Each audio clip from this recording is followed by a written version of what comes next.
नमस्कार। गायत्री ज्योतिष केंद्र में आप सभी लोगों का स्वागत है। आप लोगों के लिए हमेशा ही ज्योतिष शास्त्र से जुड़ी महत्वपूर्ण जानकारी के एपिसोड हम समय समय पर प्रसारित करते रहते हैं।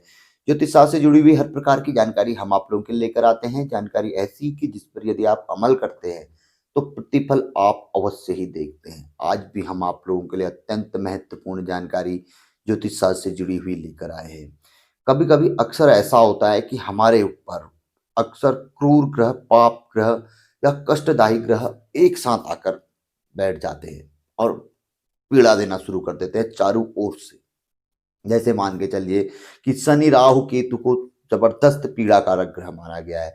इसके अलावा मार्केस या किसी ग्रह की खराब स्थिति होती है, जो त्रिक होते हैं, जैसे छठे भाव के, अष्टम भाव के, द्वादश भाव के स्वामी, ये भी खराब स्थिति में आ जाए और इत्तफाकन उसी समय पे शनि ग्रह की ढैया या साढ़े साती चल रही हो, राहु ग्रह की महादशा चल रही हो या राशि में राहु चल रहे हो, अच्छे भाव जो कि अच्छा फल दे सकते हैं हमें, वहां पर राहु जाके उसके फल को प्रभावित कर रहे हो, तो हर जगह से ग्रह गति खराब चल रही हो, बने बने कार्य बिगड़ रहे हों, चारों ओर से घोर मुसीबतें आ रही हों और हमारे सारे उपाय निष्फल जा रहे हों, कहीं से कोई उम्मीद नजर नहीं आ रही हो, सारे उपाय करके हम देख चुके हों, सारे देवी देवताओं का ध्यान मंत्र जाप करके हम देख चुके हों, कहीं से कोई आराम नहीं मिल रहा हो, क्योंकि ग्रहगति ही कुछ ऐसी छाई हुई हो।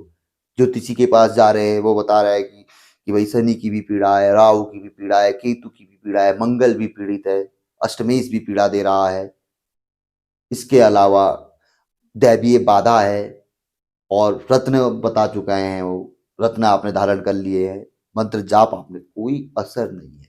तो उस समय पे ज्योतिष शास्त्र के कुछ ऐसे टोटके उपाय जो कि अत्यंत सरल होते हैं, तो आज उनमें से हम 4-5 ऐसी चीजें लेके आए हैं, ऐसे सिद्ध उपाय। जब ऐसी परिस्थितियों से आप गुजर रहे हो, कोई मार्ग आपको नजर नहीं आ रहा हो, तो उस समय पे ये अत्यंत सरल, सिद्ध और एक प्रकार से बहुत ही सस्ते उपाय नियमित तौर पर आप करते हैं तो बड़े गजब की और मजे की बात है कि आप चंद समय, 3 सवा 3 महीने के भीतर ही इन उपायों के चमत्कारिक परिणाम देख सकते हैं और बड़ी से बड़ी बाधा, विपदा, कष्टों से मुक्ति प्राप्त कर सकते हैं।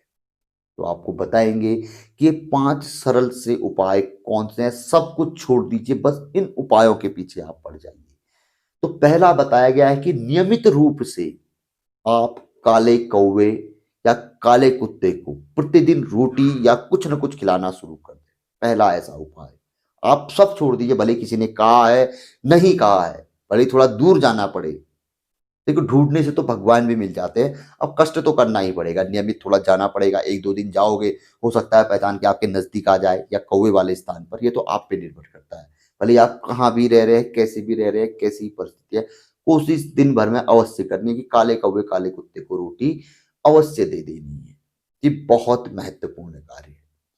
दूसरा बताया गया है कि अपने घर के बाहर, भले आप कहीं पर भी रह रहे हैं, फ्लैट में रह रहे हैं या अपना मकान है, तो घर के बाहर जो कोई पवित्र पौधा है आपका, तुलसी का, बड़ का, जो अपने आपने आंगन में, अपने बाहर बरामदे आदि में लगाया है, तो उस पे शाम के समय, घर पे तो दीपक जलाइए ही जलाइए शाम के समय, अपने घर पे तिल के तेल, सरसों का तेल का, तो शाम को वहां पर को भी आप एक दीपक अवश्य जला दें। या कोई घर में, यह भी बताया गया, कोई टूटी फूटी मूर्ति है जिसे आप बाहर करना चाहते हैं, तो बाहर रखकर उसमें भी जला सकते हैं। ऐसा कुछ ना हो तो शाम के समय नजदीक के किसी शक्तिपीठ, किसी भी मंदिर में, भले ही वो शिव जी का हो, राम जी का हो, हनुमान जी का हो, माता रानी का हो, शनिदेव का हो, आप वहां पर को जाके दीपक नियमित तौर पर जलाना शुरू करें। अगर पहले ऐसा है कि घर के बाहर कोई वृक्ष है, आपका पवित्र वृक्ष है जिसमें दीपक जलाया जा सकता है, जैसे तुलसी है, बट है, कोई लगाए रहते हैं लोग, तो वहां पर को जला दीजिए। या कोई आपने बाहर चबूतरा बनाया हुआ है, बहुत से लोग बाहर पे भी एक छोटा सा मंदिर जैसा निर्माण करते हैं, कभी उसमें तुलसी आदि लगाते हैं या वैसे भी जलाते हैं, तो वहां पर को जलाना आप प्रारंभ कर दीजिए। नहीं तो नजदीक के मंदिर पे जला दीजिए शाम के समय। दूसरा ये बताया गया है। तीसरा बताया गया है कि घर के जो पुराने झाड़ू है उनको दूर कर दीजिए और घर में नए झाड़ू ले आइए। और अपने जूते चप्पल जो आप बाहर पे इस्तेमाल करते हैं, बाहर अपने मार्केट आदि के लिए, उन जूते चप्पलों को मुख्य द्वार के भीतर नहीं लेके आए, उन्हें मुख्य द्वार के बाहर ही रहने दें। नए झाड़ू ले आए, पुराने झाड़ुओं को दूर कर दें और जो जूते चप्पल आदि रहते हैं जो बाहर पहन के आप जाते हैं, उन्हें मुख्य द्वार के बाहर ही रखें।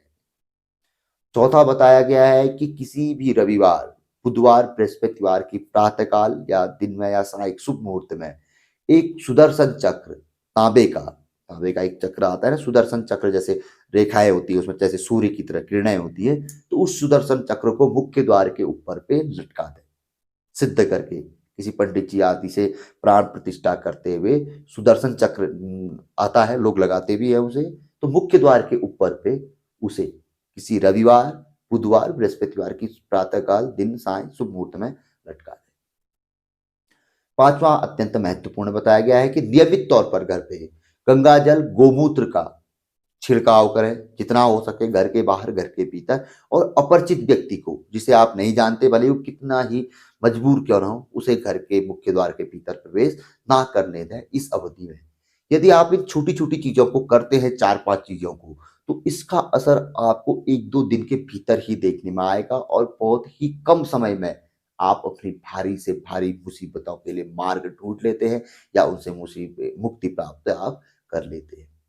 तो ऐसे कई उपाय ज्योतिष शास्त्र में बताए गए, जब ग्रह बाधा, ग्रह गति का कोई उपाय निकल के नहीं आ रहा हो, वो बिल्कुल चढ़ गई हो, बिल्कुल चारों ओर से मतलब आपको उसने घेर लिया हो, तो उस समय पे ये छोटे छोटे उपाय आपको मार्ग दिला देते हैं। इसमें नियमित सूर्य उपासना है, रोज भगवान सूर्य को जल देना चाहिए। जब ऐसी कोई विपदा आ जाए, आपके कहने कुछ नहीं होता है, तो प्रातः काल थोड़ा ब्रह्म मुहूर्त में सुबह 3-4-5 बजे के आसपास नहा धोकर, बस कुछ नहीं, बस शुद्ध जल ताम्र पात्र से भगवान सूर्य को दे दें। अब लोग कहते हैं हम सदियों से करते आ रहे हैं, अरे सदियों से आपकी टाइमिंग गलत हो रही होगी, हो सकता है आप सूर्य उदय के बाद आराम से कर रहे हो, या कोई आपका सही पात्र नहीं हो जहां पर जल दे रहे हो। इसका भी एक महत्व है। इसके लिए आज से 4-5 साल पहले कैसे सूर्य उपासना करनी चाहिए, ये हम एक बहुत अच्छे एपिसोड में हम आपको बता चुके हैं कि इस तरीके से करिए तो आपको रिजल्ट मिलेगा ही मिलेगा, उसे आप देख सकते हैं। तो नियमित ब्रह्म मुहूर्त में भगवान सूर्य को जल दें, वो भी मार्ग देने वाले हैं। सूर्य की रोशनी से बड़े बड़े चीजें जल जाती, तो बड़े बड़े कष्ट जल जाएंगे, उनका समन हो जाएगा और कहीं ना कहीं मार्ग मिलेगा। तो उपाय ढेर सारे हैं, तो हम हमेशा प्रयास करते हैं कि ऐसे उपाय लेके आए जिन्हें आप कर सके। तो आज जो ये 5 उपाय हैं अत्यंत सरल है, सिद्ध है। जब आप मुसीबतों में आप 10 जगह ठोकर खा चुके हैं, सब कुछ कर चुके हैं, धन आदि सब बर्बाद कर चुके हैं, समय आदि तो ये तो बहुत सरल चीजें हैं, उन उनसे तो कुछ भी नहीं है, तो करके देखिए, यही मार्ग देती है। जानकारी काफी अच्छी थी, हम तो यही कहते हैं कि आप अमल पे लेके आइए, और जो कोई आपके नजदीक पे लगता है ऐसी मुसीबत में, तो उसको जरूर बता दीजिए, उस तक ये जानकारी पहुंचा दीजिए। उसमें कहीं ना कहीं पुण्य छिपा है, उसका फल आज नहीं तो कल आपको भी प्राप्त होगा। ये वही वाली बात है कि आज मान के चलिए हम किसी की गाड़ी में धक्का लगा रहे हैं, हमारी भी गाड़ी जा रही है, किसी की गाड़ी खराब हो गई, भाई हमने धक्का लगा दिया, तो जरूरी नहीं है कि वही व्यक्ति हमारी गाड़ी में धक्का लगाएगा अगले दिन जब हमारी गाड़ी खराब होती है। तो कुदरत, भगवान उस समय पे कोई दूसरा व्यक्ति ऐसा देगा कि एट द मोमेंट हमें कोई ना कोई व्यक्ति धक्का लगाने वाला मिल जाएगा। आज हम उसे छोड़ देंगे, अरे छोड़ो यार, तो कल हो सकता है हमारे साथ भी ऐसा ही हो। तो ये तो जैसा बोएंगे वैसा काटेंगे, ये तो रिपीट मिलता है। तो ऐसी चीजें सोचकर ही कोई भी कार्य हमें करना चाहिए। तो जानकारी काफी अच्छी थी, पसंद आई तो जरूर आगे बढ़ाकर शेयर कर सकते हैं। नए लोगों से हमेशा आग्रह रहता है गायत्री ज्योतिष केंद्र के साथ जुड़े, चैनल को सब्सक्राइब करें, बेल आइकन अवश्य दबाएं। यदि आप बेल आइकन दबाते हैं तो जानकारी जब भी यहाँ से प्रचारित होती है तो आप लोगों तक शीघ्र ही पहुंच जाती है। तो मिलेंगे ऐसी किसी बहुत अच्छी जानकारी के एपिसोड के साथ अगले वीडियो में। तब तक के लिए नमस्कार, जय श्री राम, जय श्री कृष्णा, ओम नमः शिवाय।